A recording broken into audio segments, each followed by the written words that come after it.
are looking at plant life cycles. Okay, now let's work through a PowerPoint together. It's going to give you lots of information. What do you already know about life cycles? Pause the video and have a think. Maybe have a chat with a grown-up or someone else in your house. Press play when you are ready to continue. So let's get started. The life cycle of a flowering plant. The life cycle of a flowering plant shows the changes that happen to the plant over the course of its lifetime. The main stages of the life cycle of a flowering plant are germination, growing and flowering, pollination, seed formation, and seed dispersal. So let's find out more about what happens at each stage. So stage 1, germination. Germination is when a seed begins to grow. So a seed is planted, and germination is when it just starts to grow. Growing and flowering. Once the seed has germinated, the plant grows bigger and then forms flowers. So once the seed's been planted and then it's germinated, the plant starts to grow bigger and bigger. So it's growing and the flower starts to appear and it forms, and that's flowering. Pollination. Pollination occurs when an insect transfers the pollen from the anther to the stigma. Okay, so pollen is this part of a flower, and an insect normally lands on a flower and transfers the pollen from one flower to another. Got a little insect there.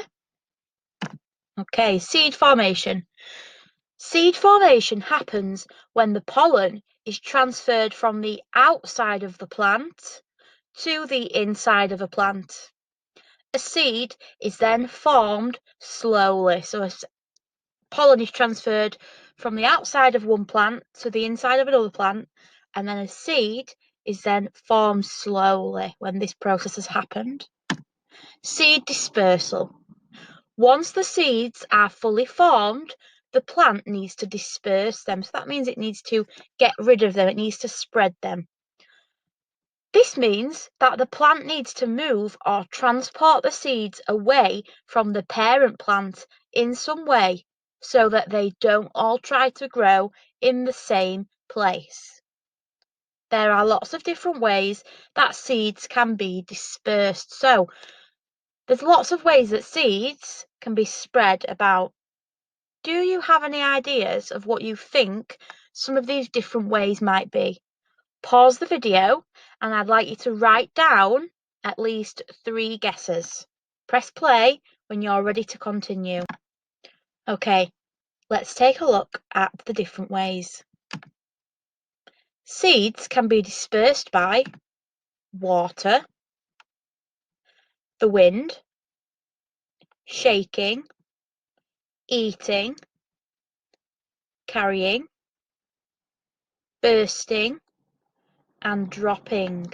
Okay, so some you might recognise are conkers. So when conkers drop out of the trees, the conker inside is the big seed. So if you don't collect them and you leave them, they then disintegrate into the ground and another tree is planted. You might have some peas in a pod. Okay, so that's how some seeds can be dispersed. This one is interesting. So a sheep might brush against a plant while it's eating in a field, and the seeds might stick to the sheep, and then the sheep walks somewhere else and the seeds fall off. So actually, this sheep is doing a very important job, but it doesn't know. So the seeds are being dispersed that way. Okay, now that is the end of the PowerPoint. Let's take a look at your tasks for this week. This week, I am setting your plants topic web as your task. Now, as you can see, it's very similar to the Easter topic web that you've done. There's lots of different activities that you can be doing, but I thought it would be nice if we went through each box just to talk about what you could do. Okay, so have some fun. Number 1, go on a plant hunt with an adult. How many plants can you spot? So this could be in your garden, or it could be on a walk for your daily exercise. Okay, so that could be an idea. Number 2, design and make your own garden board game. So think about your favourite board games. Can you make a board game that uses plants or something in your garden? Number 3, a stem equals 5-star jumps. Pollen equals run on the spot for 1 minute.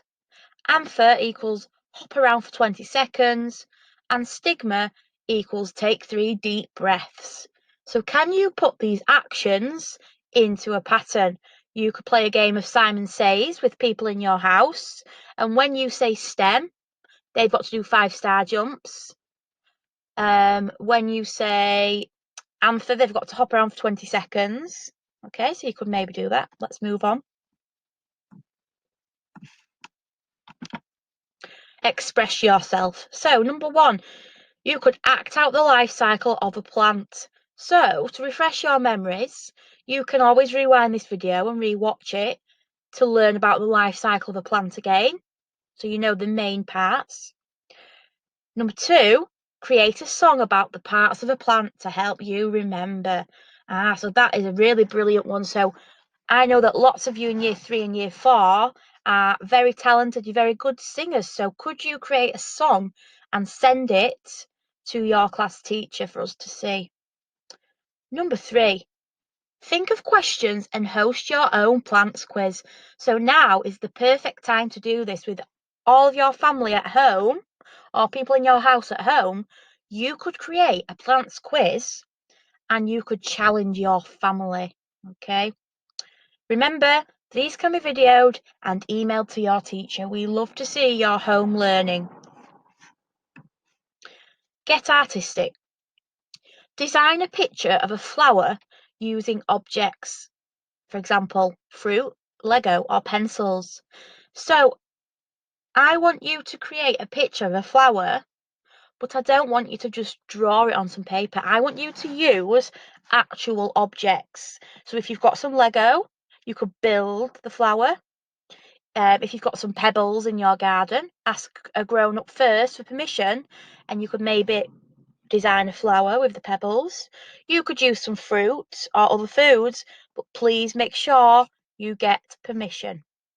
Number 2, you could use paint and you could create a finger painting picture of a field of flowers. So think about the colours that you would use. Think about the greens, the yellows, pinks, blue skies. But remember to use your fingers to do finger painting. Number 3, create a self-portrait. Draw only plants to make yourself. So a self-portrait is a picture of yourself, but this time the challenge is to draw yourself, and you can use a pencil or pen or paint, but I want you to draw yourself made out of plants. So it's quite tricky, but let's see what you can come up with. Get writing. Write an explanation about how plants grow. So you could write an explanation text, step by step, about the different stages of a plant growing. You could write a poem about your favourite flower. So we've looked at lots of different poems in year 3 and 4. We've looked at acrostic poems. You could have the word flower down the margin, and then for each letter, start a different line. We've looked at shape poems, so you could do a poem in the shape of a flower. That might be a bit tricky, so you could draw the outline of a flower and then just write your poem on the lines. Number 3, make an information sheet about plants. You could use PowerPoint, a leaflet, or a poster. So if you use PowerPoint, remember all the skills you've already learnt this year. Leaflets, you've done those before for topic, and posters you are all very familiar with. Okay, let's look at the next box. Get scientific. So if you're wanting to be a scientist this week, these are the tasks for you. So, number 1, get 2 plants. Put one in the sunlight and the other in a dark place. Which grows fastest and why? You may need to revisit last week's lesson just to help you with that one. Number 2, make a cress head. Now, if you go onto Google and you type in how to make a cress head, it will either give you instructions or there's lots of YouTube videos out there as well for you to use. And number 3, choose 2 plants to research. What is similar and what is different about them? So, for example, you could choose a flower, and you could also choose a fruit tree, or you could choose one plant that lives in one area and a plant that lives in other area. So you've got to research. That means you've got to search and find out information about these plants. Now, a suggestion is I wouldn't do a plant that you already know. I would do a plant that you're not fully sure about so you can learn more about it and research. That's what research is about, finding out more information and learning. Get exploring online. So we've got 3 links here. Now, the first link will take you to the Twinkl website, and all you need to type in is plants, and it will bring up lots and lots of different activities. So we've got a word search, a labeling activity, we've got PowerPoints, we've got sequencing activity, we've got lots and lots of different things that you can do there. Now, the second link takes you to one of my favourite websites, Primary Homework Help, and this website, you've used it before for Easter, but it's got absolutely loads of different information pages you can read. It's got games, it's got PowerPoints, it's got quizzes, all sorts of things that you can be getting on with. And then the last link, when you click that one, it will take you to the set of videos that we've been watching so far. So we've seen episode 1 and episode 2 of Ivy's Plant Shop, and that will take you to the next episode. I will put all of these links in the description underneath the video when I've uploaded it, okay? So you can just click on the link and it will take you straight to where you need to go. Get thinking. Now, these questions are designed to really get you thinking. You could do these on your own. You could work as a team with an adult in your house, or brother or sister, or another family member. Number 1, what is the oldest plant you can find? Okay, so this is one that you need to go and research. Number 2, plants need water to grow. How do plants in the desert survive? So that one is a real thinking question. We know that plants need water to grow, so how do plants in the desert survive? Think about what it's like in the desert, okay? So I've put the links on there, but again, I will make sure that I put those in the description underneath the video. Please email your work to your class teacher, and I will see you next week for another topic video. Thanks for listening. Bye for now.